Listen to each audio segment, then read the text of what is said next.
Welcome to the Connected Mom podcast, friends. I'm happy to have you here with us.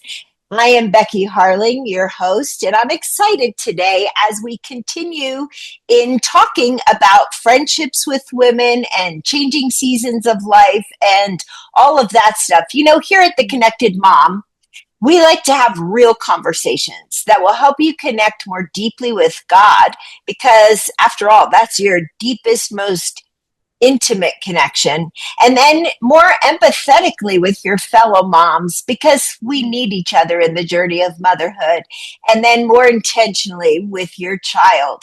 And today we're going to be talking about friendships for moms, but also within the realm of changing seasons. I don't know about you, but changing seasons have been hard for me in the past. Seasons where we maybe had to move, seasons where my kids left home and went to college, seasons where people got married. It always left me feeling like, well, I'm happy about this new season, but I really loved the last season. And we're going to be talking Mm. about that today. Today, I have my friend Mandy Horne on with me. She is an RN, she's a nurse, but she's also a coach with Wellspring. And so, welcome, Mandy. Hello, thanks for having me. Yeah, so changing seasons are difficult at times, right? Mm, And so, definitely. before we get into that, Mandy, tell us a little bit about you and your family because you are a mom. Yes. Yep. I am a mom of two adult kids now. So I've been married to my husband for 25 years. We've been in various ministry things over the years. And where I am now, it's just that changing season of the kids are gone. Okay, what now? And I feel like Yeah. all those years I homeschooled my kids, and over those years of working and homeschooling and ministry, all of that together, there was always in the back of my mind something that I felt the Lord was really calling me to do. And I knew it wasn't the right time. That wasn't the season for those things to take place. And so going through the years of raising the kids, I feel like in the last couple years, before my daughter, who's my oldest, before she went off, there was just a heart stir of it's time. Like the Lord was like, okay, this is time. Start looking where I'm directing you. So I started really praying through what He was leading me to, and I discovered this coaching thing and was like, oh, I didn't even know that was a thing, really. I had Hmm. never heard of Hmm. coaching or anything. And so started praying through that, and the Lord said, this is where I'm leading you, but not yet. It's not time Hmm. yet. Just pause and wait. And so I did. And it was when my daughter went off to college, that huge transition that was really difficult when your kids move off. And Okay, I don't, pause there for just a second. Okay, let's talk about that season yes. because I think for many moms that are listening in, no matter where you are in the motherhood Mhm. journey, you could be in Yeah. the early years and you could be thinking, okay, I want to get to X, Y, and Z. But Yeah. you also could be thinking, I don't want them to grow up because I love Mhm. this season. And then all of a sudden comes college. What was Yeah. that transition like for you, Mandy? Yeah, I feel like it blindsided me. I think that we as moms we're always preparing for that. We're preparing for our little birds to fly off out of the nest on their own. And so there's a two sense there's a moment of rejoicing and happy and feeling just kind of success, but also, Lord, thank you for getting me through all of that, raising them, and that here they are, this adult who can go and be independent. And in some ways, because when they're adults and off at college, it it just changes. Motherhood changes. So we can dig into that in a bit. But I felt really blindsided by the grief that I felt. All of Yeah. a sudden, they're gone, and we often hear is as new moms, I think often because I was a postpartum nurse for over 20 years, that, oh, it goes so fast, enjoy this time with them. But until you live it and experience it, all of a sudden you're like 18 and you look back and you're like, wow, where did that time go? There were so many other things I wanted to do. So you can hone in on those moments of what I would call grief and maybe regret, or is that what you're going to focus on, or are you going to look at the blessings that the Lord has brought, the the amount of things that you've been through as parents, because we know, it isn't all roses all the time. It isn't always perfect. There's so many challenges that we go Mhm. through over the years, and looking back and realizing that the Lord brought you through those times, and He's going to bring you through this season also in that empty nest time. So, Yeah, and there is value even in the grieving, because if you yeah, didn't grieve, you would be yes, happy to get rid of your kids, right? I that's mean, true. I remember taking our first to college. She was a daughter, taking her, dropping her off in the dorm, and Steve and I drove home. At that time, we were only living an hour and a half from her college. The next year, we had to move across the country. That was also rugged. Mm, But I just remember crying all the yes, way home, yes, because you know this is coming as a mom. But let's face it, it's hard. It's hard to yeah, let go, because it's like you love them so much, and you can certainly look at the blessings, and you should look at the blessings, yeah. but that's also part of the grieving, isn't it? It is. It is. It all goes hand in hand. And it's like all of a Yeah. sudden they're gone and there's this space, this emptiness. So what do you do with that? Yeah. It's, yeah, Yeah, for sure. And so those changing seasons, they are challenging for moms, aren't they, Mandy?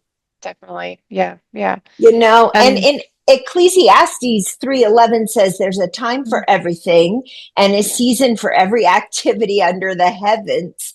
So there, God has ordained changing seasons in our lives. So you yeah. talked about this season of your daughter going to college. That was challenging. Have there been other seasons in your life that were also, there was a transition and it was challenging? Oh, yeah.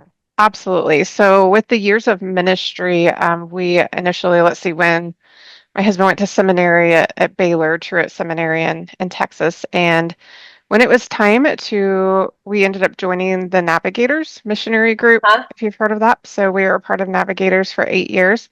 And the Lord moved us like 8 hours away from all of our family. We had our daughter, she was 3 at that time, and we were in the process of adopting our son. And so we had just been matched with his birth mom. So we moved, and that transition was so difficult. I had never lived that far from my family before, let alone having my 3-year-old and then adopting a new one. It was a crazy transition. And then we think Mhm. forward to that, God called us to Indiana, of all places. I don't know why, but we're in Indiana. It's home now. How Texas will long have always you be my been heart. in? How long have you been in Indiana? I'm embarrassed to say now that I said that since That's 2011. okay. That's okay. It's You're Yeah. still adjusting to the new season, right? Still adjusting to not being a Texan. Yes. Yes, yes. Well, So, and I think, like you brought up, as a mom, you've mhm, given birth to a child, to a daughter, yeah. and the season of sending her off to college. You're also an adoptive mom, and I Mhm, know for a lot of kiddos that have been adopted, there there are seasons that are challenging for parents, yeah.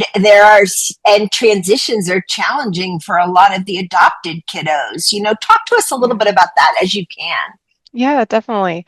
So, we were there for his like delivery, everything from the very start. And so I feel like I often thought that, he should kind of go in the same direction and same path as our daughter did because he knows only us as his parents. But something I learned over the years is just even though there is a physical adoption and he is ours, like we see him just like our other daughter, biological daughter, there is still something there that's difficult for the kids who are adopted. They Mm-hmm. feel rejected even if they've been with you from the very start, there's different things that they go through. So I feel like it was around 8 years old that we sought out counseling for him because he did start asking some really deep, hard questions. And sometimes Hmm. it's not always easy as the parents to know how to answer that. And you want them to be able to express themselves, not not just with us, but to more fully feel comfortable with somebody else who's professional who can help them. So he started seeing a counselor around 8 years old, who was great. It was a Christian counselor. It really helped him through those times. And it was actually through that that we discovered he was autistic or Asperger's. So there was a more difficult level there that we started pouring into, but having those resources really, really helped a lot. I think the hard part for us as the parents of the adopted child is we never saw him any different from our daughter. And so we Hmm. had to remind ourselves almost that, hey, he still has this longing and this hurt and this pain, and to not selfishly think, why does he think that? We've been here and we've been great parents, but to know it's Hmm. normal for them to go through that and to help them Yeah, through I that think season. that's a good word because I'm guessing we have a lot of moms who are listening who have adopted. Mhm. And I really believe that adoption best mirrors the heart of God as far Yeah. as, because we've been adopted as his Mhm. children. And yet you are correct. A lot of Mhm. parents think, well, I adopted them from birth. I was there from the beginning. Everything should be fine. And I mean, who can really define fine, right? Right, right. Um, but that doesn't take away that wound in the child's heart, even though it was perhaps the best for that child. Right. And so I think learning to hold both Mhm. of those emotions for you as a mom was Yeah. probably huge. Both, there again, it feels like we're doing this a Mhm. lot in different changing seasons. We hold both emotions, right? We hold Yeah. grieving and joy, and it's hard to hold both of those together, right? Talk to us a little bit Yes. about that, because you talked about how you excuse me, you talked about how grieving letting your daughter go, and yet joy that, yeah, they made it to college. I mean, and you Yeah. had wonderful seasons with them. Joy of adopting your son, being there Mhm. from birth, and grieving some of the pain that he had to go through. The joy of being in ministry, and the grief of leaving Texas and moving to Mhm. Indiana. Like, what does that look like in a woman's life in seasons of change to learn to hold both of those? Yeah, I think where you are in your walk with Christ. I look and I think I could have never gone through any of those seasons and conquered through them, those challenging ones, especially if I didn't have that hope in Christ. Without that relationship, that personal walk with Christ, yeah, I can't even imagine, honestly, for someone who doesn't have that walk. Um, Spending time in the Word most often, like before we moved, I'll kind of backstory.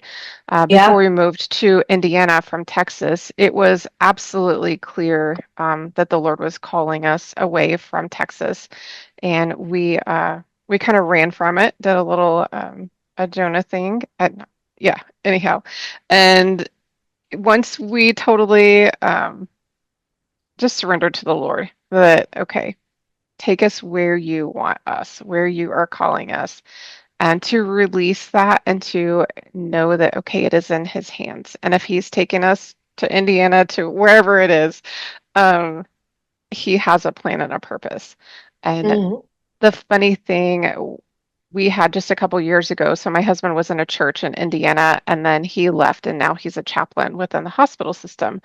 Since we were homeschooling the kids, we thought naturally we'll go back to Texas. Of course, we'll go back to Texas. Why wouldn't we? That's where family is, and everything comfortable. But the Lord was like, nope, this is your home now, and this is where Mm-hmm. you'll be. And so those moments when you think in your human mind, this must be the right plan for me. This must be what I do. But when you surrender it to the Lord, you have such a peace because you know it's in his hands and he has better plans for us than we do for ourselves, for sure. And Yeah, yeah. And I think, Jesus, thinking about Jesus, and I agree with you. I don't know how anybody goes through life without trusting Jesus. yeah, But one of the things that I most love about Jesus is that he was able to hold joy and sorrow at the same time. Like amen. I think at the tomb of Lazarus, Jesus knows in a second he's going to raise Lazarus from the dead. And yet, because of the sorrow of Mary and Martha, he stands there weeping. And so Oh, he's in essence holding sorrow and joy together. And I think that's the beautiful collision of life, if you will. yeah. So you coach people a lot in transitioning through seasons and helping them just confidently step into the next season. And I think one season that can be really challenging for women, for moms, is when friendships change. Have you ever gone through a season where your friendships have changed? And what was Absolutely. that like for you? Was there grieving and joy at the same time? I mean, what did that look like for you? Yeah, definitely. Over the years of, especially with our big move, you think those friendships you have, like back in Texas, I'm never gonna, we'll stay connected on and on. And even my very best friend, like we were inseparable through high school and everything.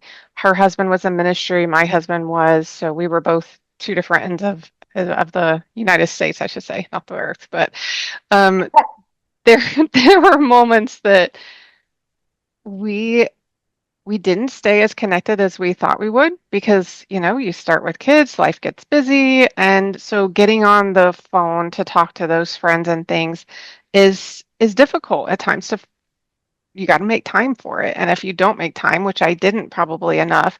So, long story short, my best friend ended up dying. She passed away, Mm-hmm. and that was that season of for her, she was very sick and hurting and pain. So there was joy and knowing that she was with Jesus and without pain. But there was also a regret and pain that I felt that, oh, how did I not stay so connected with her once we moved here to Indiana? I lost that Mm-hmm. connection. We talked maybe once a year, and yes, when we talked, it was like we had just talked the day before. However, I think I really grieve that, and I think of Mm-hmm. not that's probably my biggest one that I've dealt with, and that was more traumatic because she's gone. But there's been other times of people in and out of my life through church and through nursing at the hospital where I've had good friendships and then ones that just that broke off. And there were moments that I would ask God, why is this not why can we not deepen this relationship and continue it? Mm-hmm. And I feel like the Lord brings certain people in our different seasons at different times that we need, where we pour into each other. And we have to trust that. So many people are going to come in and out of our lives over the years. And he Yeah. he brings them for a reason. Like you think back to how they poured into you at that time, and when you look back at some of those relationships and did you need it? How did you grow from that relationship? And yeah, I mean, we people need people. That's how God created us for sure. And Yeah, and yeah, I think, you are correct. I mean, God brings people into our lives for different seasons and for different yeah, reasons. There are going to be those friends that you're going to have that are going to be like your lifetime friends, yeah, yeah, and your story of your friend dying is a good one because it also reminds us that each friend is a treasure, and yeah. the ones that we really Mm, treasure, we need to value them and be right. intentional with them. Not that you Absolutely. weren't, because at least you did stay in touch like Yeah. once a year. But it's a good story because it's similar in my life. I'm a cancer survivor, and Mhm. during my cancer journey, it was a little bit of a clarifying wake up call, right? I didn't Yeah. want to just be known for my accomplishments. I want to be known for being a good friend, for loving people, Yeah. because at the end of the day, nobody's really going to talk about our accomplishments at our funeral, right? I mean, Yeah. they're going to talk about how well you loved people. Yeah. And I think I'm sorry you went through that, but I do think that's a good reminder for us to cherish the people that are in our lives now and really value them. And as far as changing seasons in friendship, yes, sometimes God's going to bring a friend into your life. And then for whatever the reason, maybe it's not going to be a lifetime friendship, but you can still treasure what you had with that friend for that season. Have Yeah. you ever had a friendship that has broken up and has ended in a difficult way, maybe in conflict or something like that? Yeah, there have been a couple. It unfortunately, I think most of them have been within the hospital setting. So Okay. yeah, Yeah, so and I think oftentimes, and it's not that it wouldn't happen in the church, but I think a lot of those friendships in the church, there was a little bit deeper spiritual connection in our sure. friendship. But then Yeah. yeah, I've had some difficult stuff with some women I work with, we'll just say, over the Yeah. years for Yeah. sure. Yeah. Yeah, I mean, that is part of it, right? Yeah. And it, Yeah. it is challenging. So, Mandy, you have come up with a free gift that I know you offer on your website about how to step confidently into the next season, whether the Yeah. next season is sending your child off to college or becoming a full-time empty nester or retirement or even sending your kids to school as opposed to having them home Yeah. all the time. So, where can our listeners get in touch with you? Yeah, my website is wellspringoflifecoaches.com. Okay. I also have a school community, that SKOOL, that is for Christian midlife women who are in that season of transition, whether empty nest or caregiving for parents or that Mhm. 40 to 60 range that are like, I'm not where I thought I would be at this point in my life. And I feel like God is calling me to something else. So finding that clarity in this next season.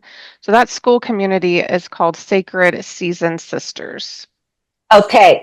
So, we will have all of that in the show notes for you, friends, because no matter what season of mothering you're in, I feel like you can find value in a free guide on how to step into the next season confidently. So, make sure you get that. And then, if you are in that season of 40 to 60 and you're like, okay, God, what's next? Maybe consider joining Mandy's school. And we'll have all of those links in the show notes for you. As we close out, this is what I want you to hear, friends. You may be in changing seasons, but we serve a God who is faithful and does not change. His love for you doesn't change. He is for you. He is not against you, no matter what's happened in your friendships, no matter what's happening with your kids, whether the relationships there are changing, he is for you. And I want you to know that today. So thanks for joining us today on The Connected Mom. And we hope you'll join us again next week for another episode. So why don't you like us so that you never miss another episode of the Connected Mom podcast? And Mandy, thanks so much for joining us today. Oh, absolutely. Thanks for having me, Becky. You are welcome.